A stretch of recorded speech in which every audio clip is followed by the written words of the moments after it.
Hello, and welcome to Tina Talks.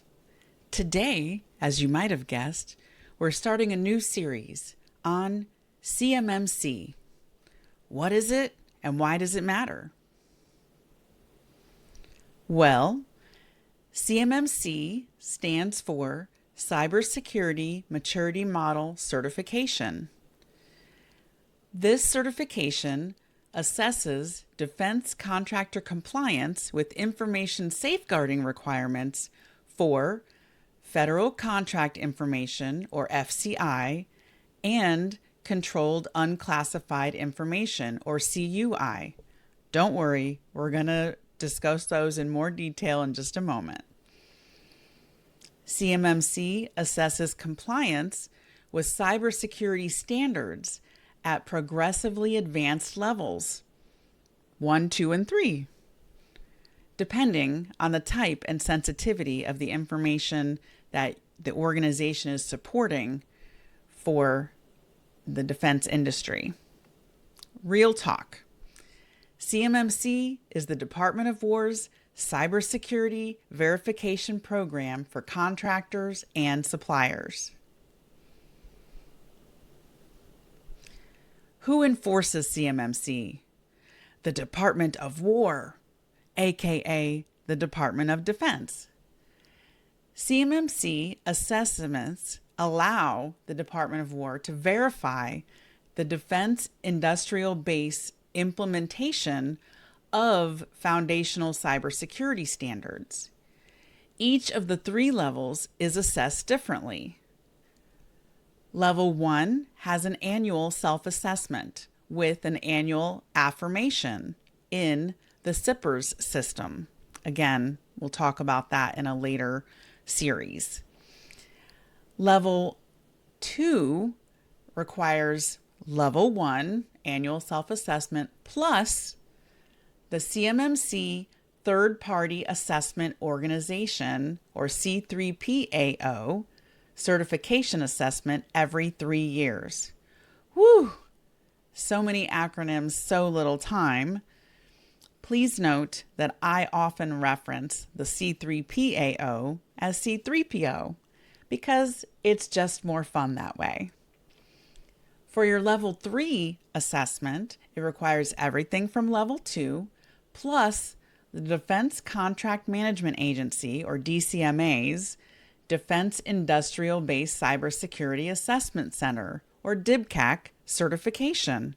Again, here we go, acronym city. Who does CMMC apply to? Well, if you're doing business with the Department of Defense, Department of War, it applies to YOUU.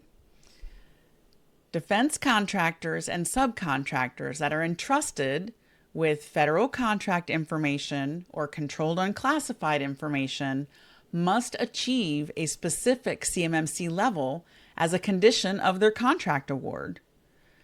This is critical. Don't risk losing a critical contract.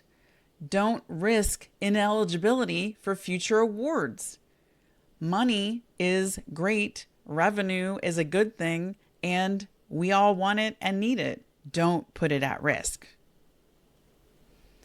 So, what is FCI and what is CUI anyway?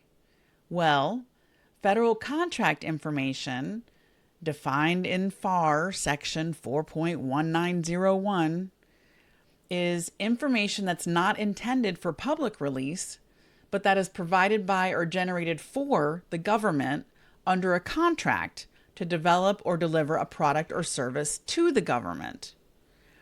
It excludes information provided by the government to the public, thinking public websites or simple transactional information, what you would want to process payments. Controlled unclassified information is outlined in Title 32 CFR 2002.4H because I love saying these acronyms and numbers. CUI is information the government creates or possesses, or that an entity creates or possesses for or on behalf of the federal government. But in this case, That information includes something that a law, a regulation, or a government-wide policy requires for an agency to handle using safeguarding or dissemination controls. Basically, if they tell you that something is CUI, then it's CUI. Otherwise, most likely it's federal contract information. And the types of information that I mean here are, your contract just as a whole, obviously, is federal contract information. Your CPARs are often labeled as CUI, controlled unclassified information. So all of this relates to where are these items stored? Do you have them stored on your systems?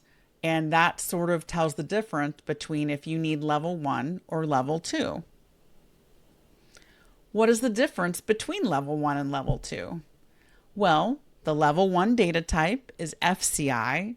The level 2 data type is CUI. For assessments, level 1 requires an annual self-assessment. For level 2, this is a third-party assessment. Your C3PO assessor, C3PAO. Both levels require annual affirmation loaded into the SIPR's system. From the requirements level, you can see a significant difference. Level 1 has 15 security requirements focused on basic cyber hygiene.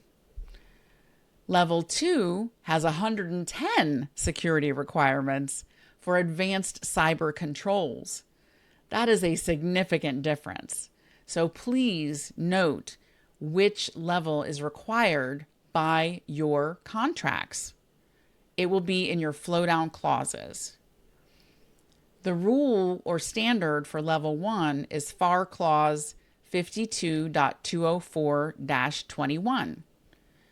The rule or standard for level 2 is NIST SP 800-171, and now it's in revision 2. Level 1 is many or most small to mid-sized suppliers. Level 2 is for higher risk contractors. And again, your contract will tell you which of these levels is required for your certification. If you would like some assistance in getting ready for your CMMC compliance, please feel free to reach out to Tina at cloud10services.com. That's me, and I can help you elevate your business and get ready to be compliant with all these new rules and regulations. Now, please stay tuned because more is coming up in the series, including what is CIPRs? What does that even mean? What does that acronym mean? What system is that? What are the phases of implementation? And finally, what are those security controls? Am I freaking out over nothing? Maybe. So stay tuned, and I hope you like or subscribe to this to see the next in this series about CMMC. Thank you and have a great day.